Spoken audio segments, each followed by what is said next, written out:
ताज्या बातम्यांसाठी ABP माझाला subscribe करा आणि बेल आयकॉन प्रेस करा।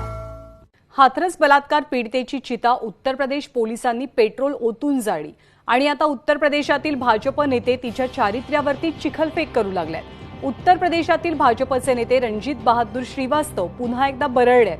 अशा मुली नेहमी बाजरीच्या शेतात मृतावस्थेत का सापडतात अशी मुक्ताफळं श्रीवास्तवने उधळली आहेत। लड़की ने लड़के को बुलाया होगा बाजरे के खेत में, चूंकि प्रेम प्रसंग था। सब बातें सोशल मीडिया पर भी हैं, चैनलों पर भी आ चुकी हैं। पकड़ ली गई होगी, अक्सर यही होता है खेतों में। ये जितनी लड़कियां इस तरह की मरती हैं, ये कुछ ही जगहों पे पाई जाती हैं। ये गन्ने के खेत में पाई जाती हैं, अरहर के खेत में पाई जाती हैं, मक्के के खेत में पाई जाती हैं, बाजरे के खेत में पाई जाती हैं, ये नाले में पाई जाती हैं, झाड़ियों में पाई जाती हैं, जंगल में पाई जाती हैं। ये धान के खेत में मरी क्यों नहीं मिलती हैं? ये गेहूं के खेत में मरी क्यों नहीं मिलती हैं? इनकी मरने की जगह वही है और कहीं पे घसीट के नहीं ले जाई जाती हैं। कोई इनको घसीट के ले जाके देखता नहीं कि इनको घसीट के ले जाया गया। तो आखिर ये घटनाएं इन्हीं जगहों पर क्यों होती हैं? ये पूरे देश स्तर पर जांच का विषय है। आणि श्रीवास्तव यांचं हे काही पहिलंच विधान नाहीये, कारण 2 दिवसांपूर्वी त्यांनी या मुली बाजरी, मका आणि ऊसाच्या शेतामध्ये का जातात असा प्रश्न विचारलेला। तर भाजपचे बलियाचे आमदार सुरेंद्र सिंग यांनी आईवडिलांनी मुलींना चांगले संस्कार द्यायला हवे होते असंही चीड आणणारं वक्तव्य केलं होतं। आप लोग हकीकत क्या है, इस देश में लगता है कि फर्जी हरिजन उत्पीड़न के नाम, हरिजन उत्पीड़न और महिला उत्पीड़न के नाम पर किसी का भी जीवन संकट में पड़ सकता है। वहां भी आप आ गया, आप लोग लैब से आ गया, जांच करके आ गया कि उसके साथ कोई रेप की कार्रवाई रैप नहीं हुआ है। ठीक है, कोई भी झगड़ा हुआ है, कोई बात हुआ है, बात अलग है, मैं ठीक है, इसको निंदा होनी चाहिए, अपराधी को दंड भी मिलना चाहिए। ये आज जब बाजरे की फसल कटाई हो रही है, उसकी सूखा खेत है, तो बाजरे के खेत में कौन सी घास थी जिसको काटने ये लड़की माँ भाई को छोड़कर चली गई? कौन सी घास थी? तो बहुत बड़ा सवाल है,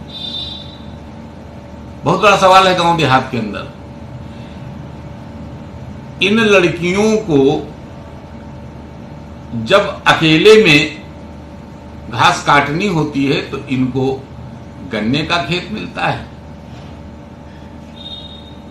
मक्के का खेत मिलता है, अरहर का खेत मिलता है, बाजरे का खेत मिलता है और कहीं इनको घास ही नहीं मिलती। तर आधी पेट्रोल टाकून या पीडितेची चिता जाळण्यात आली, तिथे तिचा पहिला अपमान झाला आणि आता भाजपच्या नेत्यांची विधानं अर्थातच तिचं चारित्र्य हनन सुद्धा करतायत तिच्या मृत्यूनंतर। याविषयी महिला नेत्यांना काय वाटतंय या प्रतिक्रिया आपण जाणून घेणार आहोत। राष्ट्रवादी काँग्रेसच्या महिला प्रदेशाध्यक्षा रुपालीताई चाकणकर सध्या आपल्या सोबत आहेत। रुपालीताई नमस्कार, काय पहिली प्रतिक्रिया? म्हणजे उत्तर प्रदेशात महिलांचं अस्तित्व, महिलांचं चारित्र्य याला काही किंमत आहे की नाही? नमस्कार। सर्वप्रथम अतिशय खेदजनक आणि संतापजनक हे वाक्य आहे। आता मी आमच्या महिलांच्या वतीनं एक प्रतिनिधी म्हणून नाही तर महिला म्हणून याचा जाहीर निषेध करते। उत्तर प्रदेशमध्ये लोकांना रामराज्याची स्वप्न दाखवली गेली आणि या रामराज्याच्या नावाखाली अशा पद्धतीच्या केळसवानी घटना घडतात, त्याचा मी जाहीर निषेध करते।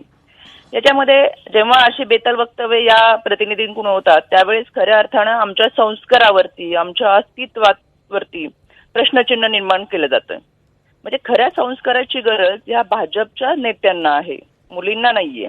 कारण गेल्या 5 वर्षामध्ये सर्वाधिक गुन्हेगारांना उमेदवारी देणारा हा भारतीय जनता पक्ष आहे। त्याच्यामुळे एका समाजाचं प्रतिनिधित्व करताना आपण खरं तर संसदेमध्ये असेल, विधान भवनमध्ये असेल, विधानसभेत असेल, या ठिकाणी त्यांनी समाजाचे प्रश्न मांडायला पाहिजे। पण इतक्या बलात्कारित लोकांना जर उमेदवारी देऊन समाजाचं प्रतिनिधित्व करायला लागत असेल तर हे दुर्दैव आहे, या लोकशाहीचं दुर्दैव आहे। आणि अशा पद्धतीने हे भाजप कारस्थान करते।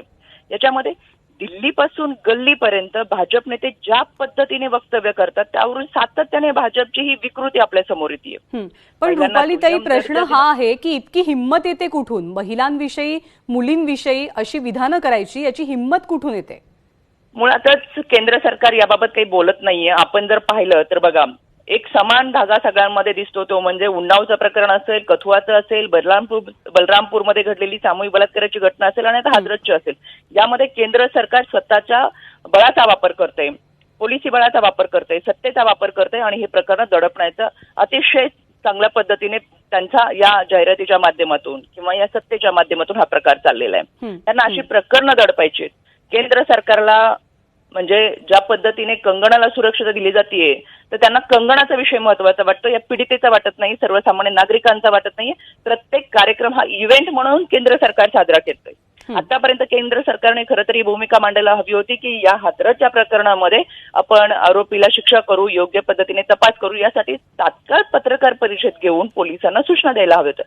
पण मध्यरात्री पीडितेचा मृतदेह कुटुंबियांच्या ताब्यात न देता जाळण्याचा प्रकार घडतोय. मग पोलिसांना आदेश दिले कोणी?